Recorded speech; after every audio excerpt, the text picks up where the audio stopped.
NEET paper leak મુદ્દો કરજણમાં ભૂખ હડતાલ પર બેસે તે પહેલાં જ કોંગ્રેસ પ્રમુખ સહિત કાર્યકરોની અટકાયત।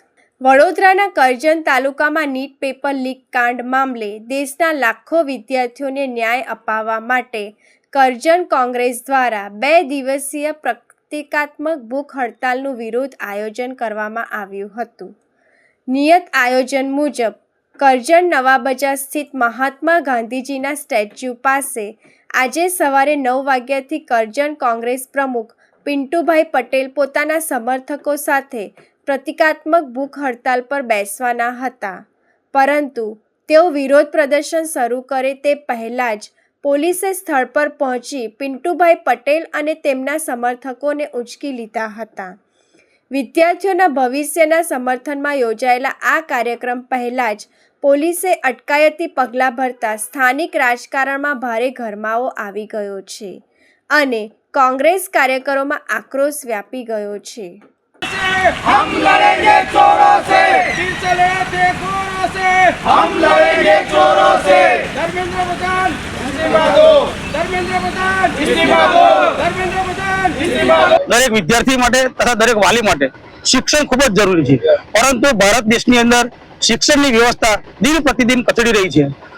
घणी शाळाओमां शिक्षक नथी, કેટલા બાળકો શાળાની પર છત નથી અને છેલ્લા ઘણા સમયથી જંતર મંતર ખાતે અનેક વિદ્યાર્થી દેશના શિક્ષણ બચાવવા માટે, બાળકોનું ભવિષ્ય બચાવવા માટે આંદોલન કરી રહ્યા છે।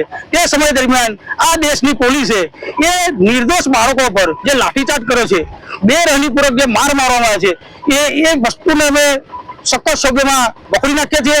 અને હાલની સરકાર, ભાજપ સરકાર જે નું સ્લોગન છે મહત્વનું કે સૌનો સાથ સૌનો વિકાસ, તો શું આ બાળકોનો વિકાસ તમે જોઈ શકતા નથી કે તમે શિક્ષણનો વિકાસ કરવા માંગતા નથી? એ સ્પષ્ટપણે આ છેલ્લા 25-30 દિવસ ચાલી રહ્યું છે આંદોલન છે એમાં સાબિત થાય છે। બાકી જો સરકારને ખરેખર આ વિદ્યાર્થીની પડી હોત, સરકારને ખરેખર વાલીની પડી હોત, તો આ સરકાર તાત્કાલિક ધર્મેન્દ્ર પ્રધાનનું રાજીનામું માંગી લેત અને શિક્ષણની વ્યવસ્થા માટે 100% એ કરે કે અમે આ શિક્ષણને કથળવા નહીં દઈએ, શિક્ષણની પરિસ્થિતિ સુધારીશું। આવનારા સમયમાં એક પણ પેપર લીક નહીં થાય, પરંતુ આ સરકાર પોતાની સત્તાની લાલચુ છે, ખુરશીની લાલચુ છે, એના માટે વિદ્યાર્થીના હિતમાં કે વાલીના હિતમાં એક પણ શબ્દ બોલવા તૈયાર નથી। કાલે નરેન્દ્ર મોદીએ એક ઇન્ટરવ્યુ આવ્યું એટલે એમાં પણ યાદ વાત કરે છે કે કોઈ પણ ચીજને છોડવામાં આવે। એવી જ રીતે ગુજરાતના હર્ષસંઘવી કે ભૂપેન્દ્ર પટેલ હોય, જ્યારે કોઈ ઘટના ઘટે છે ત્યારે એક ન માત્ર એક જ એમની વાત આવે છે કે કોઈ પણ ચબરબંધીને છોડવામાં આવે, પરંતુ ચબરબંધીને પકડો તો ખરા પહેલા, પછી છોડવાની વાત કરો। એવી રીતે એક આશ્વાસન આપ્યું છે કે અમે વિદ્યાર્થીના હિતમાં આ પગલું ભરશું, પરંતુ સરકાર ખરેખર કોઈ પગલું ભરતી નથી। અને છેલ્લા ગુજરાતની અંદર 21 ભરતી રદ થઈ છે, ઘણા પેપર લીકની બનાવો બન્યા છે, એ ઘટના અમે ચોક્કસ વખોડી નાખીએ છીએ। એટલે આજ રોજ અમે અચોક્કસ ધરણા કરજણ ખાતે કર્યા છે। કોણ દ્વારા ધરણા કરવામાં આવે? કરજણની જાહેર જનતા દ્વારા, જાગૃત નાગરિકો દ્વારા, શિક્ષણ પ્રેમીઓ દ્વારા ધરણા કરવામાં આવે છે।